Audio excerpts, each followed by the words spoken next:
Dear students, welcome to gits measures. आज की इस वीडियो में एक्सप्लेन करने जा रहा हूँ टीसीपी आईपी प्रोटोकॉल सूट और ये क्यों लर्न करना जरूरी है। जब भी हम साइबर सिक्योरिटी की बात करते हैं या नेटवर्क सिक्योरिटी की बात करते हैं तो क्यों हमें टीसीपी आईपी को लर्न करना जरूरी है।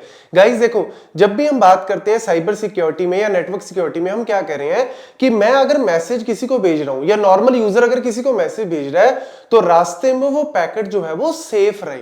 अरे यार, सेफ रहना है या नहीं रहना वो तो बाद की चीजें हैं। पहले हमें यह सीखना पड़ेगा कि मेरा जो पैकेट है, मेरा जो डेटा है, वो एक जगह से दूसरी जगह पे जाता कैसे है।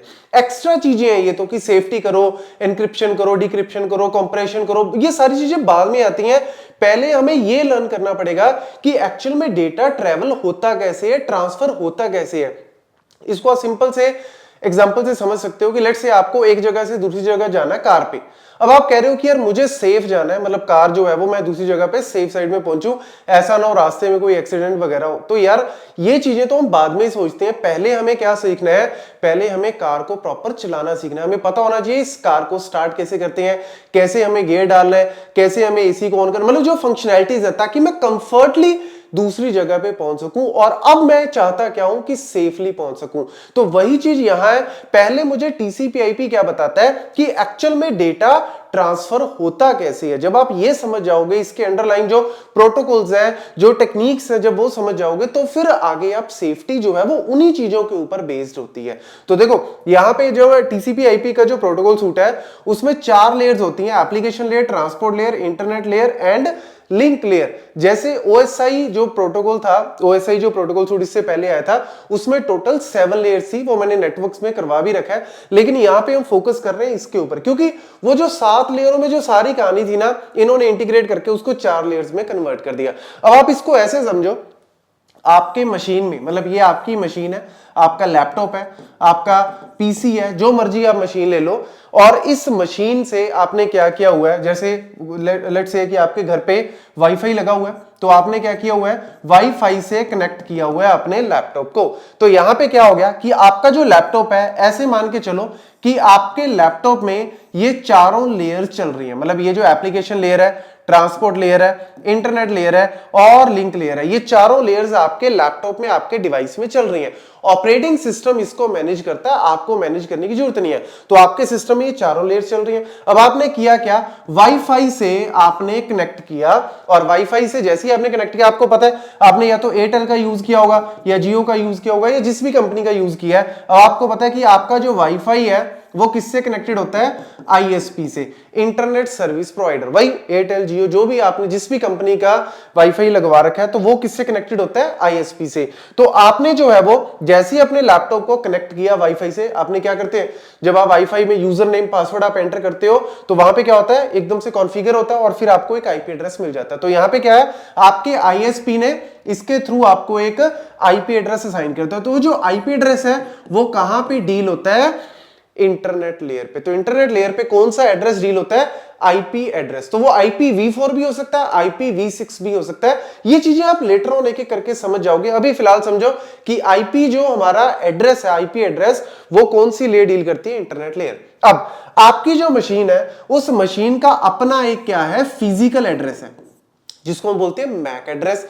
मैक एड्रेस क्या होता है, आपकी मशीन का एक फिजिकल एड्रेस। और ऐसे ही जो आपका वाईफाई है, जो आपने वाईफाई लगा रखा है या इथरनेट वायर्ड केबल भी लगा रखी है, उसका भी क्या है, एक मैक एड्रेस होता है। ठीक है। अब ये आपकी मशीन के पास 2 एड्रेस हो गए, एक मैक एड्रेस और एक आईपी एड्रेस। तो मैक एड्रेस कौन डील करता है, लिंक लेयर जो है वो मैक एड्रेस से डील करती है। मतलब ये आपका एक तरह से वर्चुअल एड्रेस हो गया और ये आपका कौन सा हो गया जी, फिजिकल एड्रेस हो गया। तो फिजिकल एड्रेस कौन डील कर रहा है, लिंक लेयर, और वर्चुअल एड्रेस या आईपी एड्रेस कौन डील कर रहा है, इंटरनेट लेयर आपका डील कर रही है। तो इस तरीके से आपकी कहानी स्टार्ट होती है। तो जैसे ही आपने कॉन्फ़िगर किया, जैसे ही आपने वाईफाई से कनेक्ट किया, तो आपको एक आईपी एड्रेस जो है वो आईएसपी के थ्रू आपको एक आईपी एड्रेस जो है वो असाइन हो जाता है। अब आप क्या करते हो, लेट्स से कि मुझे कोई वेबसाइट ओपन करनी है, या मुझे ब्राउजर पे आप जीमेल लिख रहे हो, या ब्राउजर पे आप गूगल लिख रहे हो, या ब्राउजर पे आप फेसबुक लिख रहे हो, कोई भी अगर आप ब्राउजर पे ओपन कर रहे हो, तो यार ये जो ब्राउजर है ये आपके सिस्टम में एक एप्लीकेशन है, गूगल क्रोम हो सकता है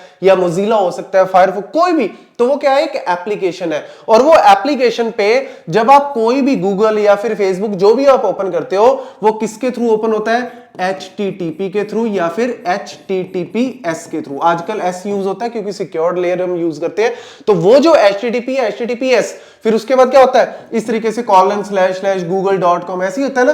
तो वो HTTPS क्या है, ये प्रोटोकॉल है जो आपको सर्वर पे कनेक्ट करने की हेल्प करता है। तो वो प्रोटोकॉल्स कहां पे है, एप्लीकेशन लेयर पे है। और फिर बीच में क्या बचा, ट्रांसपोर्ट लेयर बचा, जो end to end secure, end to end जो है वो डेटा को कम्युनिकेट करने में हेल्प करता है। और यहां पे क्या होता है, यहां पे UDP एंड TCP दो प्रोटोकॉल वर्क करते हैं। UDP यूज कर लो या फिर TCP प्रोटोकॉल यूज कर लो, तो वो जो है वो पोर्ट नंबर के ऊपर वर्क करते हैं। तो यहां पे कौन सा होता है, पोर्ट नंबर। पोर्ट नंबर मतलब आपके लैपटॉप में बहुत सारी एप्लीकेशन चल रही होंगी, मतलब मल्टीपल एप्लीकेशंस रन कर रही हैं, लेकिन आप किस पर्टिकुलर एप्लीकेशन से डेटा भेज रहे हो, तो वो एक पोर्ट नंबर जो है वो उसको असाइन हो जाता है। तो आपके सिस्टम में टोटल कितने एड्रेस हो गए, 3।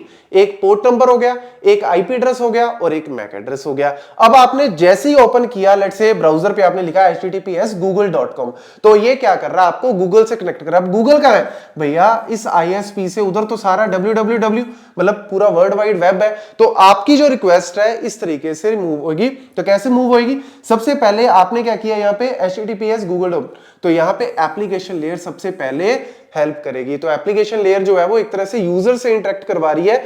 यूजर जब भी इंटरेक्ट करेगा वो एप्लीकेशन लेयर के थ्रू इंटरेक्ट करेगा। या इवन व्हाट्सएप पे भी अगर आप कोई मैसेज भेज दो, व्हाट्सएप जो है वो एक एप्लीकेशन है जो एप्लीकेशन लेयर के अंडर जो है वो वर्क कर रही है। ऑल्दो वो HTTP या कोई प्रोटोकॉल को यूज नहीं करती, उसका अपना एक अंडरलाइन या प्रोप्राइटरी, उसका अपना एक सॉफ्टवेयर होता है जो डेटा को एनक्रिप्ट करता है। लेकिन जो बैक स्टेज पे यही लेयर जो है वो वहां पे भी यूज होती है। तो एप्लीकेशन आप जो मर्जी यूज करो, लेकिन यही स्टेजेस जो है वो यूज होती है। तो आपने जैसे ही कनेक्ट किया, आपको IP एड्रेस मिल गया, मैक एड्रेस आपके पास है ही, तो आपका जो पैकेट है, जो भी आपने पैकेट 1 भेजा या डेटा भेजा, वो डेटा सबसे पहले किसके पास जाएगा, इस वाईफाई के पास जाएगा, इस राउटर के पास जाएगा।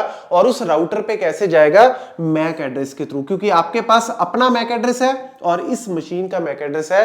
तो इस मैक एड्रेस के थ्रू वो इस जगह पे जाएगा। लेकिन हमें अपना पैकेट सिर्फ यहां थोड़ी ना पहुंचाना है, हमें तो गूगल का सर्वर एक्सेस करना है। तो गूगल का सर्वर जहां पे भी पड़ा है, जिस भी जगह पे पड़ा है, उसको एक्सेस करना है। तो गूगल का जो सर्वर है, उसका जो IP एड्रेस है, वो आपको यहां पे, मतलब आपको नहीं डालना पड़ेगा, ऑपरेटिंग सिस्टम अपने आप डालेगा। आप सिर्फ google.com डालोगे। लेकिन आपको पता है कि एप्लीकेशन लेयर पे क्या होता है, DNS, डोमेन नेम सर्वर, वो क्या करता है, जो आप नेम डालते हो उसके कॉरेस्पॉन्डिंग IP एड्रेस आपको ऑटोमेटिकली असाइन कर देता है। तो नियरेस्ट जो भी सर्वर होगा गूगल का, उसके पास रिक्वेस्ट जाएगी। तो इस तरीके से आपकी जो वर्किंग है, कैसे पैकेट फ्लो करते हैं, सबसे पहले आपकी मशीन से निकलेगा वाईफाई, जो नियरेस्ट आपका राउटर है उसके पास जाएगा, फिर वहां से निकलेगा ISP के पास जाएगा, ISP से निकलेगा आगे, फिर जो इंटरनेट पे आप जिस भी पर्टिकुलर सर्वर को एक्सेस कर रहे हो उसके पास जाएगा, और फिर वहां से रिस्पांस इस तरीके से आएगा। तो ये चारों लेयर्स ही हेल्प करती हैं एक एक करके कि कैसे आपका कम्युनिकेशन जो है वो